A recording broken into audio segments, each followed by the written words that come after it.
So hello everyone.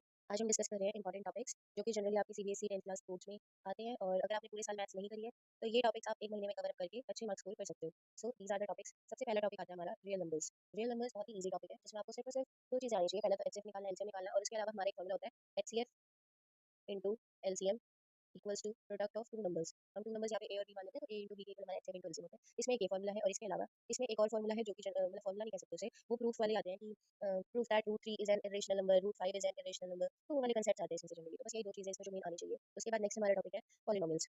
Polynomials topic में भी बस तीन चीज़ें जो आपको आनी चाहिए, जो कि पहला है स्प्लिटिंग द मिडल टर्म जिससे हम अल्फा और बीटा निकालते हैं। उसके बाद सम ऑफ जीरोस आना चाहिए कि अल्फा प्लस बीटा हमारा माइनस बी बाई ए के इक्वल होता है, और उसके अलावा आपको आना चाहिए प्रोडक्ट ऑफ जीरोस की अल्फा इंटू बीटा हमारा सी बाई ए के इक्वल होता है। तो ये हमारे पॉलिनोमियल्स के टॉपिक है जो कि बहुत ईजी है। इसके अलावा थर्ड हमारा टॉपिक है linear equation in two variables, जो कि जनरली 5 मार्क्स का आता है। इसमें भी हमें तीन चीज़ें आनी चाहिए कि a1 upon a2 is equal to b1 upon b2 is equal to c1 upon c2। जब ऐसे इक्वल होते हैं तो हमारी कौन सी लाइन्स होती हैं, कौन से रूट्स आते हैं, और इसके अलावा अगर नहीं होते हैं इक्वल तो इंटरसेक्टिंग लाइन्स होती है या फिर कोइंसिडेंट लाइन्स होती है। तो ये वाले टॉपिक्स में से आते हैं, तो ये बहुत ईजी है, ईजी हो जाता है। क्वाड्रेटिक इक्वेशन, ये उन बच्चों के लिए ईजी है जिनको इक्वेशंस बनानी आती है और इसको सॉल्व करना आता है। सॉल्व करने के लिए हमारे जनरली बहुत सिंपल सिंपल से मेथड्स होते हैं, सब्स्टिट्यूशन मेथड, एलिमिनेशन मेथड। तो ये भी ईजी ही टॉपिक है। उसके बाद है अरिथमेटिक प्रोग्रेशन जो कि 6 मार्क्स का है। इसमें भी हमारी तीन चीज़ आनी चाहिए कि एपी की सीरीज क्या होती है, A then A plus D then A plus 2 D then A plus 3 D.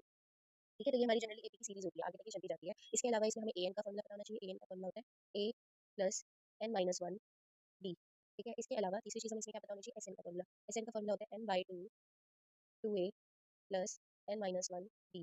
तो ये हमारे मेन टॉपिक्स हैं जो एपी में पता होने चाहिए। तो AP is also so easy, अगर आप कर सकते हो एन टाइम में तो इन टॉपिक्स को करके आप बहुत अच्छे से पास हो सकते हो। उसके अलावा आपको स्टैटिस्टिक्स आनी चाहिए। स्टैटिस्टिक्स में कुछ भी नहीं है, बस मीन मीडियन मोड निकालना आना चाहिए। उसके लिए अलग अलग मेथड्स हैं। उसके अलावा प्रोबेबिलिटी आनी चाहिए। प्रोबेबिलिटी में बस हमें कॉइन का टॉपिक, कार्ड का टॉपिक एंड डाइस, इनका पता होना चाहिए। Then it is so easy. और इसके अलावा हमें ये पता होना चाहिए कि प्रोबेबिलिटी ऑफ इवेंट निकालते हैं और प्रोबेबिलिटी ऑफ नॉट इवेंट निकालते हैं, तो उनका हमारा 1 के इक्वल होता है।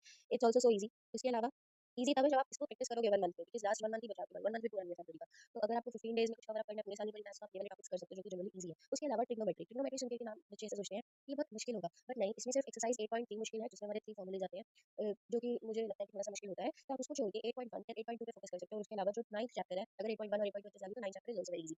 तो 8.1 में हमारा कुछ भी नहीं है, बस एक ट्रिक लगती है, पंडित, बद्री, प्रसाद, हर, हर, बोले, सोना, चांदी, तोले। ठीक है, तो ये S4 होता है साइन, ये C4 cos, T for tan. तो साइन कॉस टैन का हमारा फॉर्मूला बन गया। साइन का फॉर्मूला हो गया परपेंडिकुलर अपॉन हाइपोटेन्यूज, कॉस का फॉर्मूला हो गया बेस अपॉन हाइपोटेन्यूज, और टैन का फॉर्मूला हो गया परपेंडिकुलर अपॉन बेस। क्लियर। और साइन का उल्टा होता है कॉसेक, तो कॉसेक का फॉर्मूला हो जाएगा h अपॉन p, कॉस का उल्टा होता है सेकंड, सेकंड का फॉर्मूला हो जाएगा h बाय b, और टैन का उल्टा होता है कॉट, कॉट का फॉर्मूला हो जाएगा b बाय t। उसके अलावा टैन का एक और फॉर्मूला होता है साइन अपॉन कॉस।